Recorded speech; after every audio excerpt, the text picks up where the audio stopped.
I can tell you exactly what the Fed's going to do, and you can do this at home. So if listeners want to take notes, it's really easy. First of all, what is the problem the Fed's trying to solve? What is their solution? And then what are the exceptions to that so that we can have a complete predictive analytic model? The problem they're trying to solve is the following. We know from a long series of experiences, 30 or more business cycles since the end of World War II, that when the U.S. is in a recession, you have to cut interest rates 3 to 4% to get the U.S. out of a recession. You need 300 to 400 basis points of cuts to get the U.S. It's like a plane heading for the ground. How do you pull it out of a nosedive and get it back up in the sky? The answer is 300 basis points of cuts. How do you cut interest rates 300 basis points when you're only at 75 basis points? The answer is you can't. And forget about negative rates. The evidence is now pretty good that negative rates do not work. In other words, negative rates are not more of the same. When you go from, let's say, 0.5%, and you go to 1/4, and then you go to 0, and then you keep going to negative 25, you didn't just ease by another 25 basis points. The evidence from Japan and Europe is that you're through the looking glass and you have very strange effects, really unintended consequences. I'll give you a couple examples. So the conventional theory is, well, the more I cut interest rates, the more stimulus I get. That's a joke, but that's what they think. But if I go negative, you're absolutely going to go out and spend the money. Because if you don't spend the money, I'm going to take it away. You sit there long enough, you'll have nothing left in your bank account because I'm going to take, with these negative interest rates, I'm going to take it away. So people will run out and spend. And the other thing is that, it's obviously, from the lending point of view, they'll borrow money, because the bank pays you to be a borrower. But here's what happens in the real world. This is the difference between academics and human beings. When people see negative interest rates, people have goals in mind. They have lifetime goals, right? They want kids' education, parents' health care, their own health care, retirement. If you start taking their money away with negative rates, guess what they do? They save more. They're like, hey, I got to put my kids through college. You're taking my money. Well, I better save more. And then what kind of signal is the central bank sending with negative interest rates? They're sending a deflationary signal. So people go, well, if you think it's going to be deflation, I'm not going to spend money. I'll wait till the price comes down.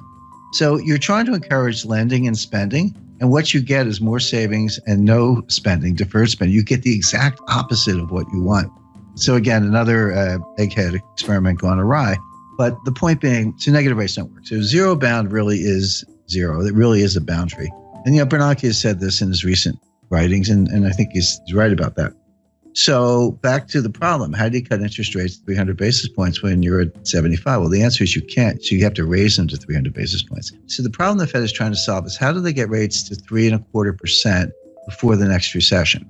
Now, I'm not saying the Fed sees a recession, and that's easy because the Fed never sees a recession. In 102 years, the Fed has never seen a recession, never forecast a recession, but they know their economic history. We are 8 years into an expansion. It feels punk. I mean, the growth is anemic, but labor force participation is low, productivity is dropping. There are a lot of bad things going on, but in fact, we are in the 8th year, actually coming up on, soon be entering the 9th year of an expansion, which began in June 2009. Right. By the way, you have a hard time convincing most Americans that we're not still in a recession. Depressions are different than recessions. The technical definition of a recession is 2 consecutive quarters of declining GDP with rising unemployment, a couple other bells and whistles, little subjective factors, but that's basically it. So people, when you say depression, they're like, depression sounds worse than a recession. And if recession is 2 quarters of declining GDP, then a depression must be like 10 quarters of declining GDP because it's got to be worse. But that's not the definition. The definition of a depression, you can have growth in a depression, but it's below trend growth. In other words, if trend is 3.5, and you're actually banging out 1.5, 2, that gap between, let's say, 1.5 and 3.5% growth, that's depressed growth. It's an output gap. It compounds over time, and you never get it back. We are losing trillions of dollars of wealth.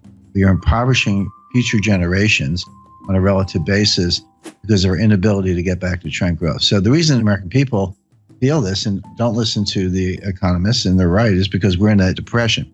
So leaving that aside, the Fed at least understands the business cycle and the fact that the next recession, they say they don't die of old age, but they do die, and we're getting close to the next one. So they are in a desperate race to get rates up to 3.5% before the next recession hits so they can cut them to get out of the recession. The question is, can you raise rates enough to cure the next recession without causing the recession you're preparing to cure? That's the dilemma. That's the finesse. My answer is no, they're not going to be able to do it, but they think they can. Why are they in this box? Well, because Bernanke should have raised rates in 2010, 2011, in the early stages of the expansion, when the economy would have been much better able to bear it than it is now. Bernanke skipped a whole cycle.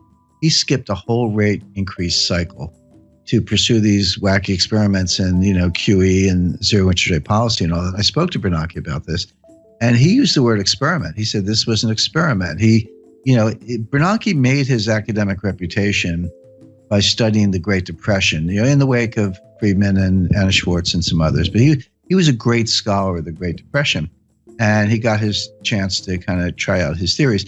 But what he told me was, he said 30 years from now, some new Ben Bernanke, some young scholar will look back and tell us if we did a good job or not. We actually don't know right now. See, the Great Depression was really two technical recessions, 29 to 33 and then 1937-38. But from 33 to 37, we had an expansion, but the whole thing was a depression because we never got out of it. The stock market recovered the 1929 high in 1954. It was a long time to get back to even. But Bernanke's mantra was, doing something is better than doing nothing. I completely disagree. It's better to do nothing if you don't know what you're doing. And this is really the monetary equivalent of the Hippocratic Oath. Doctors say, first rule of being a doctor is first do no harm. Anyway, bottom line is, by pursuing QE and zero interest rate policy, Bernanke failed to raise rates during the early stages of a cyclical expansion, which he should have done. If he had, the economy would have been just fine, and we'd be able to cut them today, but he didn't. So Janet Yellen now has to make up for lost time. So that's the mission. But again, and this is what the market completely does not get, and the Wall Street economists don't get. Nobody gets this, because they see the Fed raising rates, and they've done the correlations and the regressions back to World War II, and they go, every time the Fed raises rates, the economy is getting stronger. So if the Fed's raising rates, the economy must be getting stronger, so bid up stock prices, et cetera. But that's like saying umbrellas cause rain. Because they've got the causality backwards. The Fed never leads the economy, ever. The Fed follows the economy. So a normal business cycle looks like this. So you get a little expansion going, and unemployment starts to go down, and industrial capacity utilization starts to go up, and inflation starts to go up. And the Fed's watching, and then it keeps going. They go, it's getting a little hot. We better raise rates. And they raise rates, but of course they started too late. The expansion keeps going. Inflation keeps going up. Unemployment keeps going down. Then the economy starts to cool down. Unemployment goes up, and then prices go down, and capacity utilization drops, and we get into recession. Like, we better cut. And then they cut, and then you hit the bottom, and then you come out of it again. So think of that as like a nice, pretty sine wave, right? That's a business expansion, business contraction over and over, 30 or so times since the end of World War II, with the Fed always following the economy, never leading the economy. So all the big brains on Wall Street, they've got all this data, and they say, well, every time the Fed raises rates, the economy is getting stronger. That has absolutely been true for like 30 times since the end of World War II. It is not true today. The reason it's not true today is because Bernanke skipped a cycle, and they're playing catch up. For the first time since 1937, the Fed is tightening into weakness. That is a key thing to bear in mind. The Fed is tightening into weakness. They are not leading the economy to strength. They are not responding to strength, even though Wall Street thinks they are. And there's a great danger that they're actually going to cause the recession they're preparing to cure, as I mentioned. The Fed will raise rates 25 basis points 4 times a year from now until the middle of 2019, until they get them to 3.25%. So like clockwork, every March, June, September, December, for 2017, 2018, into 2019, look for a Fed rate hike until they get to 3.25%, at which point they'll be able to say, all right, now we're at 3.25. If we have a recession tomorrow, we can cut them back down to 0 again and get out of it. That'll be mission accomplished. Now, this is why I was sitting there in December like, yep, they're going to raise them in March. And right now, I'll tell your listeners they're going to raise them in June. There's your Fed response function. There's your baseline scenario. What are the exceptions to Fed rate hike? Under what conditions will they not raise rates? Because everything I just described to you, they've had in mind since March 2015, when Yellen took patience out of the statement. That was the end of forward guidance. And by the way, if you go back to 2015, I said they're not going to raise rates all year, and they weren't going to do the liftoff that people were looking for in March, June, September. And they didn't lift off in September because of the Chinese rate exchange devaluation. The stock market fell out of bed August 2015. Finally, they raised them in December 2015. And Wall Street was ready for March. I said, no. In June, no. September, no. It wasn't until December 2016 that they raised them the second time. So obviously, there are conditions under which they don't raise rates, notwithstanding the baseline scenario. So what are those conditions? There are three. Well, four, actually. So if you see job creation below 75,000, that will cause them to pause. By the way, pause is the key word. If you go home through the speeches, you'll see the word pause in Dudley's recent remarks. Pause is the Fed's jargon for we're not going to raise rates. We got the Jim scenario, which I took from the Fed, it's their scenario, or a technical recession. So, we're going to know Friday what the first quarter GDP is. It's pretty close to negative, but I'm not saying we're in a recession now. We might be. But if you see a recession, they'll pause. See job creation below 75,000, they'll pause. By the way, that's a very low bar. If you see a jobs report, see, this is the other thing that confuses Wall Street. You see a jobs report with 100,000 jobs.